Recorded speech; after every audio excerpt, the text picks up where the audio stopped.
Okay, so let's go and continue to the third explanation of your module. Langsung kita ke explanation yang ketiga dari modul grammar kalian. Modul grammar ya teman-teman, yaitu adalah tentang noun. So, do you know what is noun? Apa itu noun? Noun itu adalah kata benda ya. Jadi kalau teman-teman nih bisa ngelihat di depan teman-teman ada apa, di sekeliling teman-teman ada apa. Nah, itu adalah bentuk yang bisa terlihat ataupun tidak bisa terlihat selain verb, selain verb juga selain apalagi ya, adjective atau itu tuh namanya adalah noun gitu. Jadi contohnya begini, teman-teman lihat meja. Tuh, meja itu adalah bentuk dari noun, kata benda, atau orang itu juga adalah noun, kata benda. Nah, di dalam modul kalian sendiri nih, you can see, bisa dilihat bahwa di situ tuh ada beberapa jenis dari nouns ya. Kita mulai dari dua jenis nouns dulu, yaitu yang pertama adalah bentuk dari abstract nouns. Namanya abstract berarti dia tidak bisa terlihat. Ya, jadi sesuatu yang tidak bisa kita lihat, tapi itu bisa kita rasakan. Nah, itu adalah bentuk dari abstract noun. Contohnya, sadness, kesedihan. Itu adalah noun. Jadi sadness itu bukan bentuk dari kata sifat. Kalau sad kan bentuknya kata sifat ya. Nah, tapi kalau sadness, kesedihan, bukan sedih, kesedihan, itu kata benda. Jadi, itu adalah termasuk ke dalam abstract noun. Selain itu, misalnya nih, freedom. Freedom, free. Kalau free itu dia bentuknya adalah adjektif, kata sifat. Tapi karena ada dom di belakangnya, freedom, nah itu adalah bentuk dari kata benda. Seperti itu. Dia abstrak karena apakah kita bisa melihat freedom? Di sana tidak ya, nggak bisa. Jadi itu adalah bentuk dari kata benda. Terus selain itu juga ada nationality. Nationality itu misalnya nih, kamu nationality-nya apa? I am Indonesian or I am American, ya seperti itu. Nah, itu adalah bentuk dari kata benda nationality itu. Meskipun kita tidak bisa melihat apa sih nationality itu. Seperti itu. Lalu yang kedua, kita punya yang bentuknya concrete nouns. Concrete nouns itu adalah bentuk dari noun yang bisa dilihat. So for the example, contohnya nih, tadi meja, desk, atau mungkin board, papan.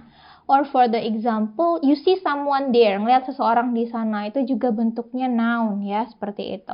Terus misalnya book, itu juga bentuk dari concrete noun, kita bisa melihat, kita bisa meraba, kita bisa memegang, kita juga bisa mencium, for the example like flower, kita bisa mencium baunya, kita bisa melihat bentuknya, kita bisa pegang, seperti itu. Oke, so for the example, coba ya, saya mau kasih gambar nih. Kira-kira teman-teman bisa tebak nggak? Kira-kira ini dibentuk dari abstrak atau konkret ya? So, I have this one. Apa ya? Oh, bentar. I have this one. Okay, it's so cute ya. Jadi ini adalah, so it's like a kid's draw, seperti gambaran anak kecil ya. Itu di situ kita punya animal, yaitu butterfly. Tuh, kira-kira teman-teman bisa mendebak ini bentuknya adalah abstract atau concrete. Ya, ini adalah bentuk dari concrete ya, di mana animal itu juga termasuk noun dan dia bisa kelihatan. Can you see butterfly around you? Bisa nggak teman-teman lihat butterfly di sekitarnya teman-teman? Bisa kan? Nah, itu adalah bentuk dari concrete noun, seperti itu.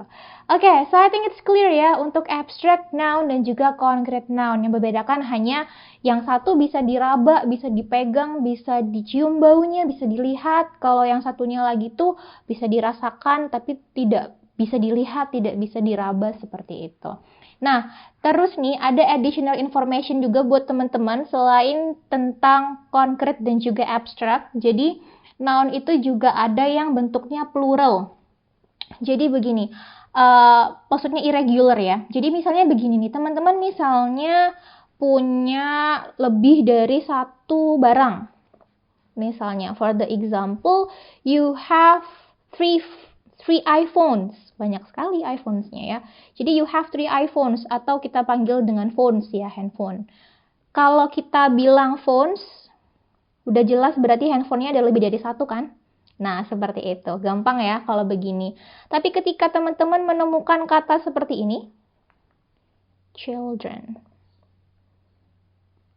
Can you guess how many people atau berapa orang yang dimaksud dalam children ini? Apakah satu atau lebih dari satu? Ya, jadi children ini adalah bentuk dari irregular plural nouns di mana children ini berarti dia orangnya lebih dari satu.